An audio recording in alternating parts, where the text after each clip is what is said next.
अस्सलाम वालेकुम। अस्सलाम वालेकुम। मैं हूं उमर सईद और मेरे साथ हैं अजमल हुसैन साहब। और आज हम हमारा 5वां एपिसोड है फिल्म बिनी का।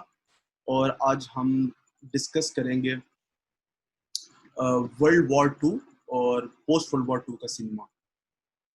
अच्छा, हमने पिछली दफ़ा जिक्र किया था, वर्ल्ड वॉर टू तक हम आ गए थे कि सिनेमा किस तरह से डेवलप हो रहा था और हॉलीवुड में किस तरह से फिल्में बन रही थी, और उसके अलावा दुनिया में जो इवेंट्स हो रहे थे वो भी, उस पर भी हमने थोड़ी सी बात की।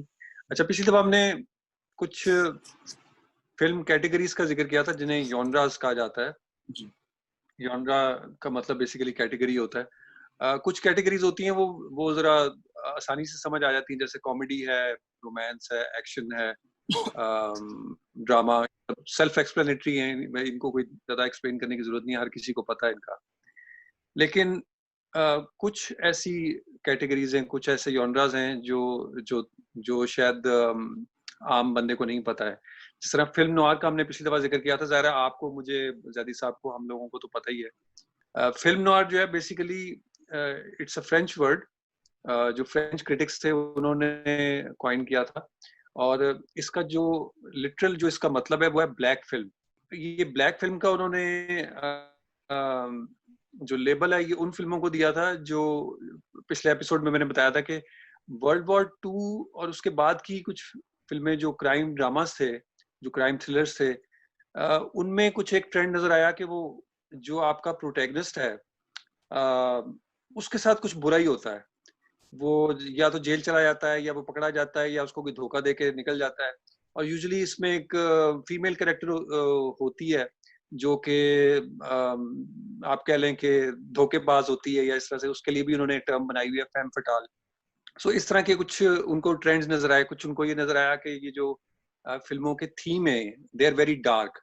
सो वो ब्लैक फिल्म जो है वो बेसिकली जो ओवरऑल उसकी उसका जो थीम है और जो उसकी एक स्पिरिट है, उसको डिफाइन करती है। तो उसको उन्होंने ब्लैक फिल्म फिल्म नॉर जो है वो एक लेबल दे दिया। Oh, come now, Angel. Stop shaking. I don't want to hurt you. I'm trying to help you. Well, you better run along. But you made a deal and you're going to stick to it, right or wrong. We'll take up the question of you and I when the race is over. The only trouble is we could have... Pardon me. Yes. The only trouble is we could have had a lot of fun if you weren't a detective. और उस वो क्यों था इस तरह से, उसके ऊपर हमने थोड़ी सी बात की थी पिछली दफा के।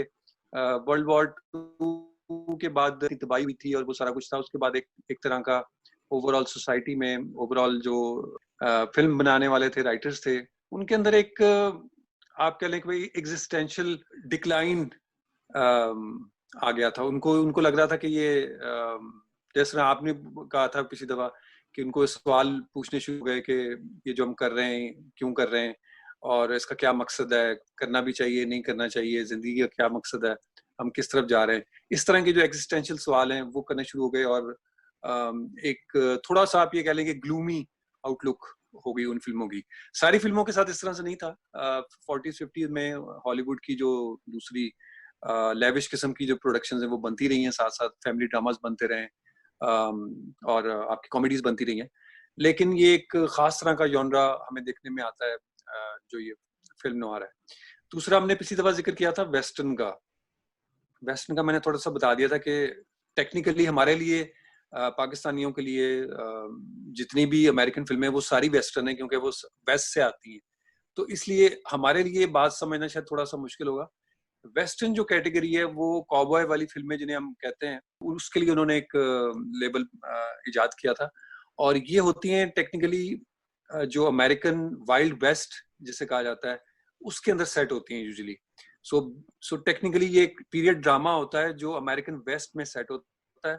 और जिस वक्त ये इनके रेल रोड बिछ रहे थे और ये अपने तौर पे सिविलाइजेशन फैला रहे थे अमेरिका में, इस तरह की स्टोरीज के बारे में है। होम स्टेडर्स, ये जो आपके हैं कैटल ड्राइव्स, एक जगह से दूसरी जगह कैटल को लेके जाना और वो सारा कुछ। और इस तरह के इश्यूज के ऊपर उन्होंने, इस तरह के टॉपिक्स के ऊपर अपनी वो फिल्में बनाई हैं। और जनरली वो उसका फॉर्मूला बड़ा सिंपल सा होता था, good guy versus bad guy वाला होता था। ये जो आपका हीरो होता था, he would be a white male, और उसको जो जो विलन होते थे यूजुअली वो ये रेड इंडियंस होते थे, और कोई दूसरे बैड गायज होते थे जिसके साथ उसने लड़ना होता था, गन फाइट्स होती थी, और इस तरह का सारा उसमें माहौल। दो जो कैटेगरीज हैं, फिल्म नॉर और वेस्टर्न, ये पर्टिकुलरली अमेरिकन जॉनराज हैं। ये आपको दुनिया में और जगहों पे बहुत कम इसकी मिसालें नजर आएंगी। और अगर नजर आएंगी तो वो अमेरिकन से ही इंस्पायर्ड होंगी। फिल्म नॉर की जो जो लुक है उसमें लाइट और शेडोज का बहुत इंटरप्ले है। वो बड़ी मूडी किस्म की लाइटिंग यूज करते हैं, और हमारे यहाँ पे जो एक लेमैन है वो इस तरह की फिल्मों को देख के कहता है कि इनको लाइटिंग करनी नहीं आती बेसिकली। ये आधे लोग जो हैं ये अंधेरे में बैठे होते हैं, या इनके चेहरे जो हैं वो आधे अंधेरे में होते हैं, और ये किस किस्म की लाइटिंग है ये। मतलब हमारे यहाँ पे एक लाइटिंग का कॉन्सेप्ट है, अनफॉर्चुनेटली वो जो इंडियन सोप ऑपराज हैं और जो हमने भी बाद में कॉपी करने शुरू कर दी हैं, उससे इंस्पायर्ड है, कि जिसमें हर तरफ से लाइट आ रही होती है, इधर से भी लाइट आ रही है, इधर से भी लाइट आ रही है, इधर से भी लाइट आ रही है। तो उनके लिए ये जो फिल्में जो आधी अंधेरे में होती हैं, आधी लाइट में होती हैं, वो उनको कुछ थोड़ी सी समझ नहीं आती। How do we begin? Do we play around first with a few nasty questions, or does he get out the rubber hose right away? Take it easy. Cálmese, conteste sus preguntas. Y si me da una golpeada? Barker. Yes, Captain. Got my orders, Vargas. I'm supposed to extend you every courtesy. That don't mean you do the interrogating. I know, Captain. That's what I told Sanchez. Sir मैं ना इसमें थोड़ा सा add और कुछ ये करना चाहूँगा। फिल्म नॉग में मेरा ख्याल है फिल्म नॉग एक बहुत ही इंटरेस्टिंग मोमेंट थी, और आज तक का सिनेमा जो अभी तक का सिनेमा है वो बड़ा उसने फिल्म नॉग को छोड़ा नहीं है, बल्कि फिल्म नॉग को मॉडर्न कर दिया। उसमें जिस तरह इसमें हम एक टर्म यूज करते हैं न्यू नॉग की आजकल की दुनिया में, जी न्यू नॉग। बिल्कुल। तो सर अब फिल्म नॉग मेरा ख्याल है कि एक ऐसी टर्म है और ऐसी एक एडिशन एक फिल्म में जो कि आई थिंक बड़ी इंपॉर्टेंट है, और उस पर डिस्कशन मेरा हाल में थोड़ा सा और डिस्कशन कर सकते हैं, और फिल्म नॉग को थोड़ा, और फिर हम वेस्टर्न पे भी डिस्कशन कर सकते हैं इसको लेके। अच्छा सर, मुझे जहाँ तक याद है कि मैं जब पढ़ा था 2009 में 8 में 9 में मैं जब पढ़ रहा था, फिल्म एंड टीवी पढ़ा था, तो मुझे याद है कि हमारे टीचर से जिसने हमें फिल्म नॉग का बताया, और साथ उस टीचर ने हमें ये भी बताया, सर ने बताया कि सर हसन जफर ने बताया मुझे कि बेसिकली मतलब फिल्म नॉग और रात का आपस में बड़ा एक इम्पोर्टेंट आंसर है उस फिल्म नॉग का, रात। और अक्सर लोग क्या करते हैं कि रात को जितने भी क्राइम्स होते हैं वो रात को निकल पड़ते हैं रोड्स पे, और इसी तरह की अगर हम देखें तो फिल्म नॉग में भी हमें नाइट और क्राइम्स और स्ट्रीट्स और उन चीज़ों को हमें नजर आना शुरू हो जाता है, जो कि बड़ा इंटरेस्टिंग है किस तरह से डे लाइट और नाइट किस तरह से आपके साथ प्ले कर रही है।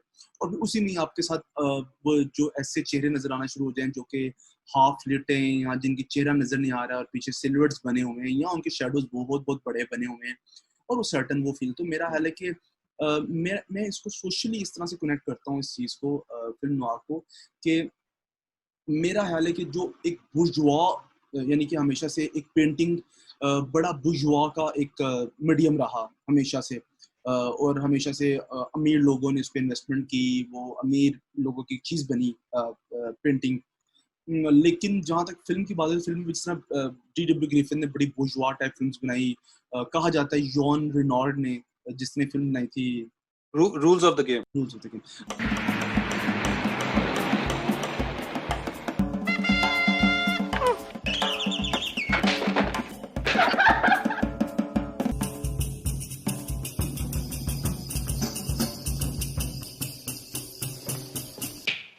बड़ा बोर्जुआ सिनेमा, और बड़ा उन्होंने उन टॉपिक्स को करना जो कि जिसमें बड़ा लीड स्टोरीज को डिस्कस करना। लेकिन मेरा हाल है कि हॉलीवुड को उस टाइम तक जब उन्होंने क्राइम वाला जो फिल्म नॉग को एक्सपीरियंस करना शुरू किया, तो उनको एक बात समझ में आ चुकी थी कि जो बेसिकली ह्यूमन और जो क्राइम है और जो ह्यूमन की जो डार्क साइड है उसको दिखाना बहुत जरूरी है। जी बिल्कुल ऐसे ही है। ये आप थोड़ा सा ये भी ज़हन में रखें कि ये वो टाइम था कि जब साइकोलॉजी जो है वो उभर के ऊपर आ रही थी as a field of study, as a field of interest.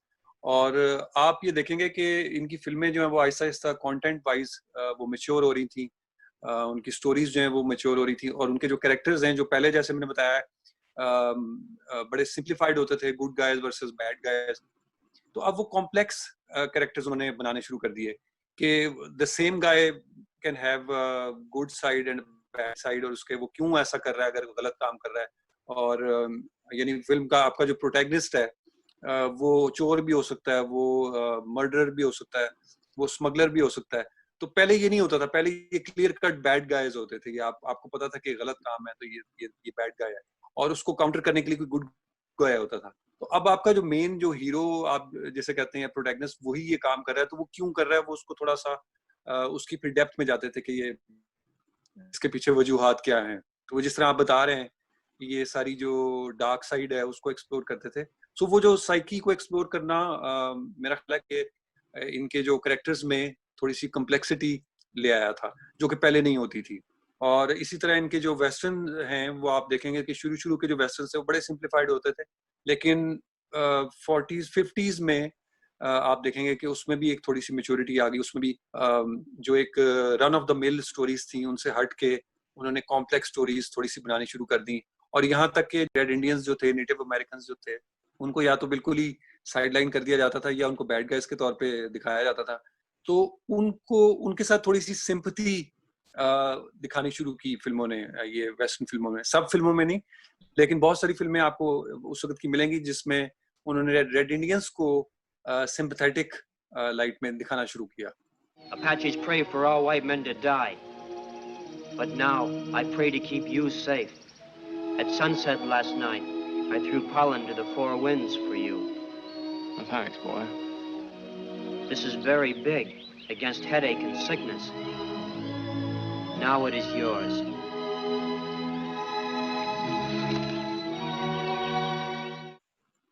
Very nice. अच्छा सर, मुझे थोड़ा सा एक्चुअली मेरा इतना एक्सपीरियंस नहीं रहा है वेस्टर्न फिल्म्स का, और पर्सनली मैं कोई इतना फैन भी नहीं रहा हूँ वेस्टर्न फिल्म्स का, लेकिन I watched the good the bad the ugly. थोड़ा सा मुझे बताइएगा कि जो वेस्टर्न फिल्म्स हैं वो उनके कौन से ईयर्स है जो कि जिसमें वो सामने आना शुरू हुई, लोगों ने देखना शुरू किया, उनको थोड़ा सा उसकी हिस्ट्री के बारे में बताइएगा प्लीज।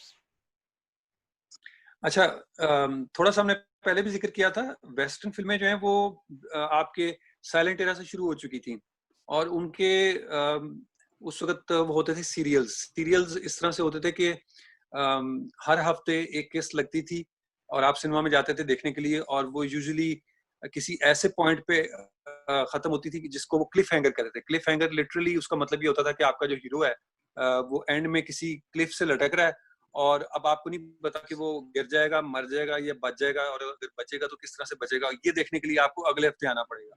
तो वो कोई हुक रखी होती थी उन्होंने, इसको वो क्लिफ हैंगर कहते थे कि क्लिफ हैंगर एंडिंग के ऊपर इन्होंने यहाँ पे आज खत्म किया है, तो अब आप सारा हफ्ता इंतजार करते रहेंगे कि यार अगले उसमें किस में क्या होगा। तो वो इनकी कॉबॉय सीरियल्स भी बनती थी उस वक्त, फिल्में भी बन रही थी। शुरू में मैंने जैसे बताया कि वो जरा सिंप्लीफाइड थी, बिल्कुल उन्होंने good guys bad guys clearly define किए हुए थे। 40s 50s में आते हुए उसमें कम्प्लेक्सिटी आनी शुरू हो जाती है, उसमें आपको डिफरेंट अप्रोचेस थोड़ी सी उन्होंने अपनानी शुरू की। जिस तरह हाई नून एक फिल्म है जिसमें जो टाइम गुजर रहा है वो एक्चुअल टाइम है जो आप फिल्म देखने में गुजारे। मसलन अगर 2 घंटे की फिल्म है तो फिल्म के अंदर भी 2 घंटे ही गुजरे हैं, वो उन्होंने अपनी तरफ से एक रियल टाइम में बनाई, और वो बार बार फिल्मों में उस फिल्म में घड़ी के शॉट आते हैं ताकि आपको पता लगे कि अच्छा ये टाइम हो गया, आप 5 मिनट ऊपर हो गए, आप 10 मिनट ऊपर हो गए।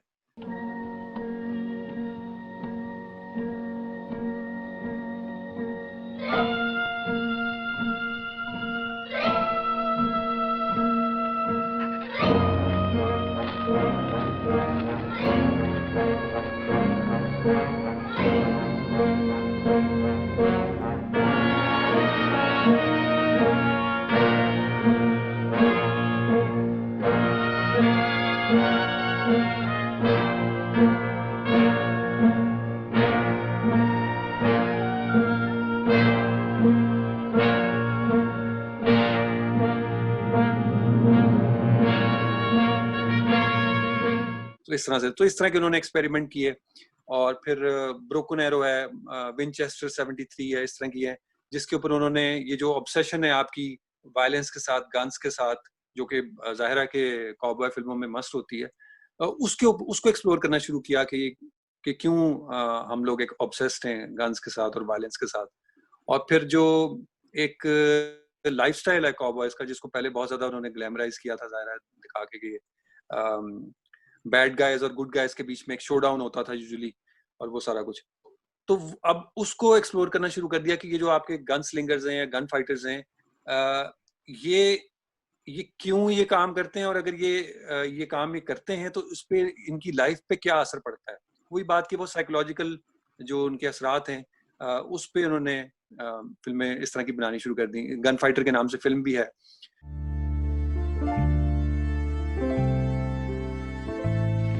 That's your public, Jimmy. That's what you wanted, wasn't it? Top gun of the West. Yep. Run over yonder and tell the marshal that Jimmy Ringo is here, and hurry. Where's Jimmy Ringo? Sitting right over there in the palace bar, just as big as you please.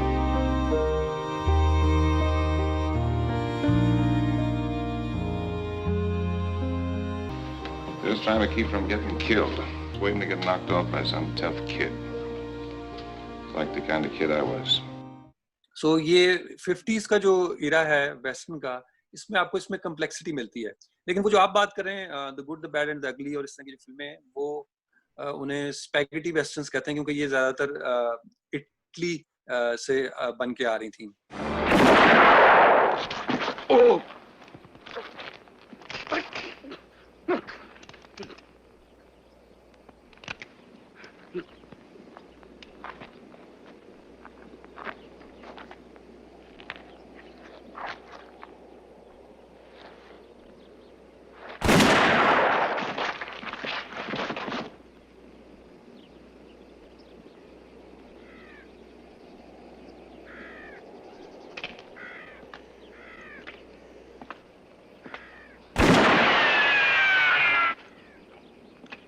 Shoot ये ज्यादातर Spain में होती थी, लेकिन ये जो Italian westerns हैं, इनको स्पैगेटी वेस्टर्न्स कहा जाता है। इनमें खास बात जो थी वो ये थी कि एक तो इसमें जो वायलेंस का जो एस्पेक्ट है वो थोड़ा ज्यादा रियलिस्टिक होता था।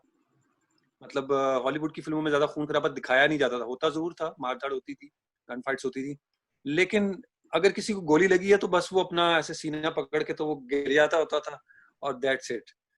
लेकिन ये जो इटालियन फिल्में, अगर इसको किसी को गोली लगती थी तो बकायदा आपको खून निकलता हुआ नजर भी आता था, जो उसको तकलीफ हुई है वो आपको फील भी होती थी, नजर भी आती थी। एक तो ये चीज थी, थोड़ी ग्रिटी थी, थोड़ी आप कह लें कि जो एक्चुअल वेस्टर्न माहौल है वो आपको इसमें नजर आता था। हॉलीवुड की फिल्मों में आपको जनरली जो हीरो वेस्टर्न का हीरो नजर आता था वो क्लीन कट होता था। इवन अगर वो डेजर्ट में फिरता रहा है तो वो उसकी शेप बिल्कुल स्मूथ बनी होती थी, शक्ल सूरत जो है वो साफ सुथरी होती।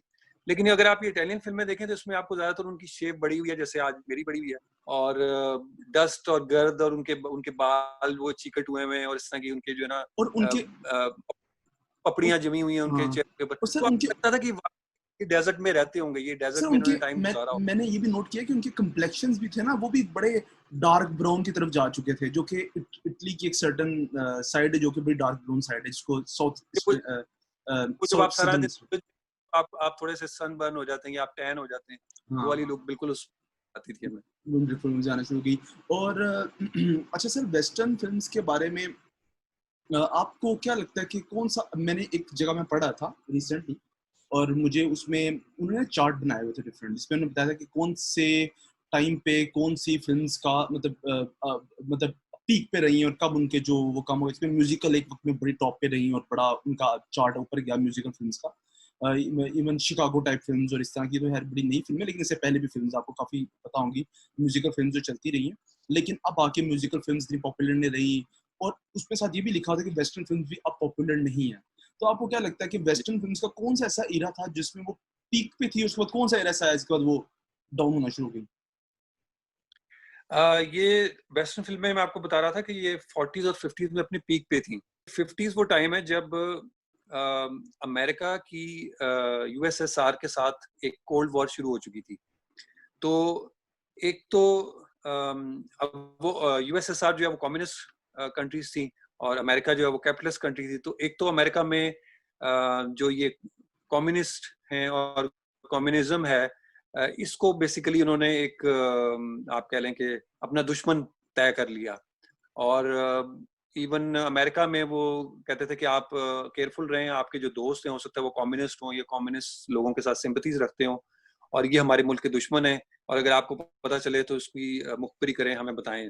तो इस तरह की बहुत एक पैरानोया वाला सिलसिला वहाँ पे अमेरिका में शुरू हो चुका था। उसकी वजह से आप देखेंगे कि स्पाई मूवीज जो हैं वो बननी शुरू हो गई थी, स्पाई मूवीज, डिटेक्टिव मूवीज जो हैं वो आनी शुरू। और दूसरी जो एक कैटेगरी 50s में ज्यादा आनी शुरू हो गई थी वो थी साइंस फिक्शन हॉरर की, क्योंकि जैसे मैंने बताया कि एक स्पेस रेस लगी हुई थी कि कौन पहले स्पेस में जाता है, कौन पहले वेपन्स बना लेता है। तो वो दो, रशिया की तरफ से भी और अमेरिका की तरफ से भी एक रेस एक तरह की लगी हुई थी। तो ये जो फियर था एक न्यूक्लियर वॉर का, वो उनके सर पे, रशिया ने पहले एटम बम बना लिया तो वो हमारे ऊपर गिरा देगा, या अगर पहले स्पेस में पहुंच गया तो वो पता नहीं क्या कर लेगा। और इसी तरह रशियंस जो थे वो भी। लेकिन आपको ये जो फिल्म है उनमें ये जो एस्पेक्ट है फियर का और पैरानोया का, वो इस हवाले से नजर आता है कि एलियंस उन्होंने बेसिकली, आप यूं कह लें कि मेटाफर आप समझ लें कि वो कम्युनिस्ट हैं, कि एलियंस आ गए, उन्होंने इन्वेड कर दिया, वो उन्होंने टेक ओवर कर लिया, या उन्होंने आपकी बॉडीज जो हैं उनको टेक ओवर कर लिया, वो रूप बदल के, यानी आप ही के इंसान के रूप में आके तो वो धोखा दे रहे हैं। तो ये बेसिकली मेटाफर्स थे कोल्ड वॉर के जो रशिया और अमेरिका के दरमियान चल रही थी। तो इस वजह से इन फिल्मों में जो है वो इंटरेस्ट ज्यादा हो गया, और वो जो वेस्टर्न फिल्में थी जो कई यानी डेकेड से चलती आ रही थी, वो आहिस्ता आहिस्ता उसमें डिक्लाइन आ गया। और उसमें थोड़ा सा बूस्ट आप कह लें वो उसको उनको मिला था कि इटालियन जो थी वेस्टर्न्स, उनकी तरफ से 1960s में, जब ये the good the bad and the ugly, fistful of dollars, Django, इस तरह की फिल्में जो है वो इटली से आना शुरू हुई थी। तो उस वक्त थोड़ा सा एक बूस्ट मिला था, लेकिन वो भी 70s तक फिर दोबारा से डिक्लाइन में आ गया था। आपको क्या लगता है कि वर्ल्ड वॉर 2 का कितना इम्पैक्ट था सिनेमा के ऊपर ओवरऑल? और एक तो मेरा क्वेश्चन ये, दूसरा क्वेश्चन आपसे ये है कि प्रोपेगेंडा फिल्म, आपको क्या लगता है कि प्रोपेगेंडा फिल्म जो बनना शुरू हुई थी अमेरिका में, यूएसएसआर में या जर्मनी में या इन जगहों पे, तो उसके बारे में भी थोड़ा सा बताएं कि आपको उसमें क्या लगा कि वर्ल्ड वॉर 2 में क्या हुआ? अच्छा, जंग के दौरान यूजुअली जो कंट्रीज इन्वॉल्व होती हैं जंग में, वो प्रोपेगेंडा फिल्म तो बनाती हैं। जब जर्मनी ने अभी टेक ओवर नहीं किया था कहीं पे, तो वो अपनी जर्मन फिल्मों में अपना प्रोपेगेंडा, अपनी वाइट रेस को लेके वो इस तरह की फिल्में बना रहा था, जिसमें वो ट्रायम्फ ऑफ द विल, आपको पता है, वो बड़ी मशहूर उनकी डॉक्यूमेंट्री फिल्म है जो कि प्रोपेगेंडा फिल्म भी है। इस तरह से जो ब्रिटेन है, इंग्लैंड जो क्योंकि डायरेक्टली लड़ रहा था जर्मनी के साथ, तो उनकी जो फिल्में, उनमें भी आपको वो प्रोपेगेंडा टच नजर आता है कि भी जर्मन जो है वो एनिमीज हैं और हम गुड गाइज हैं और हमने उनसे लड़ना है, हम अच्छे हक के लिए लड़ रहे हैं, और वो ये सारी चीज। जब अमेरिका इन्वॉल्व हुआ वर्ल्ड वॉर 2 में, तो जाहिर है उनकी फिल्मों में भी ये चीज नजर आनी शुरू हो गई, और यहाँ तक कि उन्होंने इतनी फिल्में बनाई वर्ल्ड वॉर के बारे में, और अपने आप को यानी अमेरिकन सोल्जर्स को हीरो के तौर पे दिखा के हम, यानी मैं अपनी बात कर रहा हूँ कि हम बचपन में जब फिल्में वो देखते थे, और वो फिल्में जो है वो सिर्फ यानी 1940s में जब वर्ल्ड वॉर हो रही थी तब तक नहीं, उसके बाद भी वो अपनी फिल्मों में ये सारा कुछ दिखाते रहे। तो हमें ये लगता था कि ये वर्ल्ड वॉर 2 जो हुई थी, ये बेसिकली और जर्मनी के बीच में थी। सबसे ज्यादा इसमें रोल जो है वो अमेरिकन ने प्ले किया है। अमेरिकन सोल्जर जो हैं वो जगह जगह पहुंच के उन्होंने जर्मन के साथ फाइट किया है, और बेसिकली जो बोझ था इस वॉर का, वो अमेरिका के ऊपर था। जबकि हकीकत ये है कि ज्यादा जो इसका बोझ बर्दाश्त किया वो यूरोप ने किया है, और उसके अंदर इंग्लैंड में, जैसे मैंने कहा, उसने ज्यादा किया है। लेकिन क्योंकि फिल्में ज्यादा हॉलीवुड में बनती थी, तो वो अमेरिकन जो पॉइंट ऑफ व्यू है उस हवाले से बनती थी। वो अमेरिकन हीरोज जो हैं उनको ज्यादा हाईलाइट करते थे। तो हम जो देखने वाले हैं, हमें यही लगता था कि जैसे अमेरिका बहुत ज्यादा उसमें इन्वॉल्व था। हालांकि अगर आप हिस्ट्री पढ़े वर्ल्ड वॉर 2 की, तो आपको पता लगेगा कि अमेरिकन जो हैं वो तकरीबन एंड में आए थे, जब पर्ल हार्बर के ऊपर जापान ने अटैक किया था। उससे पहले वो डायरेक्टली इन्वॉल्व नहीं हो रहे थे वॉर में, क्योंकि उनकी डीलिंग्स थी जर्मन्स के साथ, बिजनेस डीलिंग्स थी, और वो नहीं चाहते थे कि वो डीलिंग्स जो है वो खराब हो जाएं। ज़रा कोई भी अपना बिजनेस जो है वो नहीं चाहता कि मैं इससे दुश्मनी मोल ले लूं तो फिर मेरा बिजनेस बंद हो जाए। सो वो डेफिनेटली आपको उनकी फिल्मों में नजर आता है। उनके बड़े बड़े जो डायरेक्टर्स हैं उनको हायर किया गया, गवर्नमेंट ने हायर किया कि आप हम फिल्में बनाएं। उन्होंने प्रोपेगेंडा फिल्में बनाई, उन्होंने डॉक्यूमेंट्रीज बनाई वॉर एफर्ट के लिए, लोगों को यानी कि लोगों से चंदा लेने के लिए, लोगों से सपोर्ट लेने के लिए उन्होंने वो फिल्में बनाई। तो डेफिनेटली ये फिल्में वहाँ पे इस तरह की बन रही थी। अच्छा सर, मेरा जो अपना इस पे बारे में टेक है कि हमेशा से हम जब भी फिल्म्स की बात करते हैं और हम जब भी प्रोपेगेंडा फिल्म को पढ़ते हैं या फिल्म की बात करते हैं प्रोपेगेंडा फिल्म्स की, तो हमेशा से एकदम से आपके व्यूअर पे एकदम आ जाएगा जहन में, ओ प्रोपेगेंडा फिल्म मींस के वो फिल्म बड़ी बाइस्ड होगी। डेफिनेटली मुझे लगता है कि आपके जो भी बंदा, जो भी फिल्म मेकर कोई भी फिल्म बनाता है, तो वो सर्टन अपने व्यूज को प्रोपेगेट कर रहा होता है, और वो इंडिविजुअल व्यूज भी हो सकते हैं और वो कंट्री वाइज भी हो सकते हैं। तो उसमें मुझे जो अच्छी बात इन फिल्म में जो लगी प्रोपेगेंडा फिल्म्स में, जिस तरह से आपने ट्रायम्फ ऑफ द विल की बात की थी, I think Triumph of the will ने प्रोपेगेंडा फिल्म्स का स्टैंडर्ड बहुत ऊपर सेट कर दिया था। मुझे ये बड़ी, हालांकि वो डॉक्यूमेंट्री फिल्म थी, लेकिन उसने प्रोपेगेंडा फिल्म्स का स्टैंडर्ड ऊपर सेट कर दिया था बहुत ज्यादा।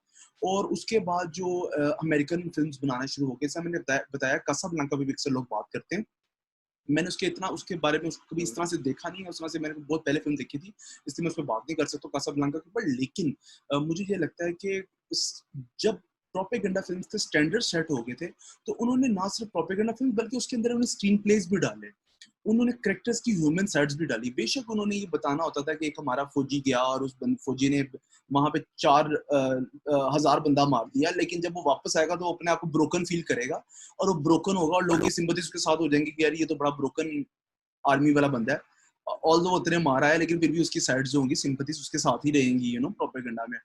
तो मेरा हाल है कि इन जब फिल्म की डेवलपमेंट हो रही थी, तो उन्होंने खाली प्रोपेगेंडा फिल्म्स पे ही प्रोपेगेंडा पे ही तवज्जो नहीं दी थी, बल्कि उन्होंने स्क्रीन प्लेस पे, उसकी प्रोडक्शन वैल्यू पे, उसमें तवज्जो दी थी। ये बात मैं इसलिए करना चाह रहा हूँ, या मैं इस बात मेरे लिए इसलिए अहम है कि पाकिस्तान में प्रोपेगेंडा फिल्म्स हमें बहुत नजर आती हैं, बहुत ज्यादा बन रही हैं, अभी भी बन रही हैं प्रोपेगेंडा फिल्म पाकिस्तान में, जिसमें सर्टन बताया जाता है कि हमारे ये सर्टन इंस्टीट्यूशंस हैं जो बहुत बड़े हैं और बड़े उनका वो बड़े पावरफुल इंस्टीट्यूट्स हैं और वो बड़ा बेहतर तरह से काम करते हैं, which is actually a propaganda, not in the sense of like the bad sense, but like you propagate yourself. लेकिन उसमें आपकी फिल्म्स में हाली प्रोपेगेंडा होना ही इनफ नहीं है, बल्कि उसके अंदर बेहतरीन स्क्रीन प्लेज होना, बेहतरीन कैरेक्टर्स होना और बेहतरीन चीजों को उसको लेके चलना इंपॉर्टेंट है। और ये मेरा हाल है, हमें उन फिल्म से सीखना चाहिए। हमारे पाकिस्तान की जो फिल्म मेकिंग को समझना चाहिए कि सिर्फ जहाज दिखा देने से, इन चीजें दिखाने से आप प्रोपेगेंडा नहीं कर सकते हैं। You need to have certain एक स्क्रीन प्ले, एक उसकी गिरफ्त, और आपको पता होना चाहिए आपने चीजों को कैसे लेकर चलना। आपको क्या ख्याल है इस बारे में? बिल्कुल आप सही कह रहे हैं, हमें बहुत कुछ सीखने की जरूरत है। सबसे बड़ी बात यह है कि बहुत साल हमारी जो गवर्नमेंट है, डिफरेंट गवर्नमेंट्स आती हैं, सिर्फ मिलिट्री भी, जो हमारे यहाँ पे मार्शल लॉज लगते रहे, तो अनफॉर्चुनेटली किसी गवर्नमेंट ने ये रियलाइज नहीं किया कि ये फिल्म कितना पावरफुल टूल है और हम इसको यूज कर सकते हैं अगर हम इसको थोड़ा सा सपोर्ट करें, इसको थोड़ा सा हम दें, इसको हम थोड़ा सा डेवलप करें, तो ये हमारे लिए ही फायदेमंद हो सकता है। हम अपना ही जो एजेंडा है या अपना जो प्रोपेगेंडा है वो इसके थ्रू लोगों तक पहुंचा सकते हैं। तो ये बड़ा पावरफुल टूल है। बाकी जो आपने नेशंस की बात की, उन्होंने ये रियलाइज कर लिया था और उन्होंने इस पे काम शुरू कर दिया था।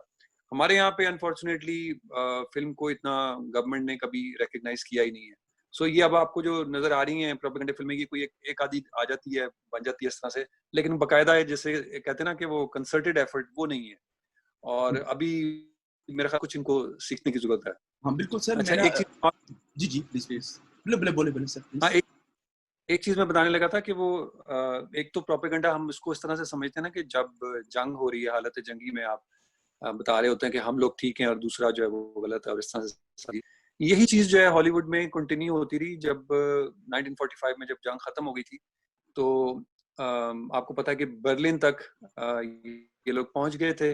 वो दूसरी तरफ से वो रशियंस पहुंच गए थे, रशियंस भी जर्मन्स के खिलाफ लड़ रहे थे। तो जब जर्मनी डिफीट हो गया, उसने अपनी हार मान ली और रशियंस और अमेरिकन वहां पहुंच गए।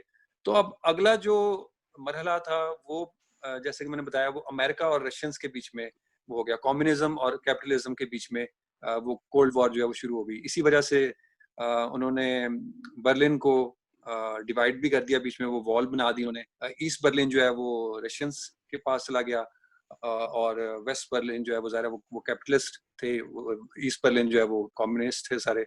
सो इस तरह से ना वर्ल्ड जो है वो एक तरह से दो हिस्सों में डिवाइड होगी, या तो आप रशियन ईस्टर्न ब्लॉक के साथ हैं या आप वेस्टर्न ब्लॉक के साथ हैं। और वो 80s तक आपको पता है वो चलती रही, जब तक कि वो दीवार गिरी नहीं और जो यूएसएसआर है वो टूट गया बेसिकली, उसके जो डिफरेंट स्टेट्स थी वो अलग अलग हो गई। उस वक्त तक ये कोल्ड वॉर जो है चलती रही। तो जो कोल्ड वॉर थी उसके दौरान भी अमेरिकन जो फिल्में, उनमें ये प्रोपेगेंडा आपको बहुत ज्यादा नजर आएगा। जिस तरह आपको आप पिछले कुछ 10-20 सालों की फिल्में उठा लें तो उसमें आपको जो एक्शन मूवीज हैं उसमें अक्सर जो विलन होता है वो कोई अरेबिक या मुस्लिम कैरेक्टर आपको नजर आएगा बहुत ज्यादा। उससे पहले जो कोल्ड वॉर थी उसमें आपको अक्सर जो विलन होता था वो कोई कम्युनिस्ट या रशियन होता था। तो ये आपको ट्रेंड उसमें बहुत ज्यादा नजर आता है। बिल्कुल, तो बिल्कुल ऐसे जी, उसमें ये भी हुआ। यहाँ तक जैसे मैंने बताया कि उन्होंने अमेरिका में पैरानोया का एक माहौल था कि भाई ये जो कम्युनिस्ट हैं ये हमारे मुल्क में। अच्छा, मजे की बात ये है कि अमेरिका में बकायदा कम्युनिस्ट पार्टी होती थी, वर्ल्ड वॉर 2 से पहले, वर्ल्ड 2 तक होती थी और लीगल पार्टी थी, इसमें कोई ऐसा इशू नहीं था, आप कम्युनिस्ट हो सकते थे। लेकिन जब एक दफा ये डिसाइड हो गया कि भाई कम्युनिज्म जो है वो कैपिटलिज्म का दुश्मन है और हमने अलाउ नहीं करना उसको, बेसिकली उन्होंने आउटलाउ कर दिया। तो अब मसला ये था कि जो लोग ऑलरेडी कम्युनिस्ट थे और अमेरिकन थे उनको पकड़ा जाए, उनको ढूंढा जाए और उनको रोका जाए कि वो अपनी जो क्या कहना चाहिए, अपनी बातों की, अपनी जो फिलॉसफी है उसको ना फैलाएं, उसको बाकी लोगों तक ना पहुंचाएं, उनको इस तरीके से उन्होंने पकड़ना शुरू किया। और बकायदा इसको वो कहते हैं कम्युनिस्ट विच हंट्स का नाम दिया जाता है कि वो विच हंट्स शुरू हो गए। इनका एक सेनेटर था 1950s में, सेनेटर जोसेफ मकार्थी, जिसने बकायदा हॉलीवुड को भी कोर्ट में ले आया था और इनको कहा था कि आप बताएं कि आपके यहाँ पे बहुत सारे जो राइटर्स हैं, डायरेक्टर्स हैं, ये कम्युनिस्ट थे या इनकी सिंपथीज थी, वो कौन है, उनको उनके नाम बताएं। जिनके ऊपर शक था उनको तो वैसे बुला लिया और उनको ये कहा गया कि आपको आपकी सजा कम हो सकती है और आपको छोड़ा भी जा सकता है अगर आप बता दें कि और कौन कौन मुलविस था। तो इस तरह से बकायदा एक उन्होंने ब्लैक लिस्ट एक तरह की बनानी शुरू कर दी कि जो जिन जिन लोगों पे उनको था कि अच्छा ये कम्युनिस्ट आइडियाज रखता है, तो उसको उन्होंने काम देना छोड़ दिया। उन्होंने कहा कि इसको आप हॉलीवुड में काम नहीं मिलेगा। तो बहुत सारे लोग जो हैं, बहुत सारे डायरेक्टर्स, राइटर्स, एक्टर्स, उनको छोड़ के अमेरिका, यूरोप जाना पड़ा, वहां पे फिर उनको काम ढूंढना पड़ा। इसमें आपका चार्ली चैपलिन शामिल है। चार्ली चैपलिन को ये अमेरिका छोड़ के तो यूरोप जाना पड़ा। इस तरह और बहुत सारे आपके सर बिल्कुल एक बड़ी अच्छी फिल्म है, बड़ी मजेदार फिल्म है, जर्मनी की फिल्म है 2006 की, जिसका नाम है लाइव्स ऑफ अदर्स। वो भी इसी टॉपिक पे बनी हुई है, जिसमें वो राइटर ढूंढ रहे हैं जो कम्युनिस्ट वाला। बड़ी अच्छी फिल्म है, वो भी इसी पे ही है। अच्छा सर, हमारा टाइम जो है वो खत्म हो गया, मतलब ऊपर हो गया, और आज हमने डिस्कशन की है फिल्म नॉक के बारे में, वेस्टर्न फिल्म्स के बारे में, और साथ प्रोपेगेंडा फिल्म को ज़रा डिटेल में डिस्कस किया। और इंशाल्लाह हम नेक्स्ट वीक एक और एपिसोड के साथ आएंगे। और आपका शुक्रिया और ऑडियंस का शुक्रिया, और हमारे चैनल को सब्सक्राइब करें, लाइक करें, ताकि आप देख सकें थोड़ा सा, और जो हमारे और एपिसोड्स हैं वो भी आप देख सकें और आपको अपडेट मिलते रहे। Thank you so much. Okay, अल्लाह हाफिज़। अल्लाह हाफिज़।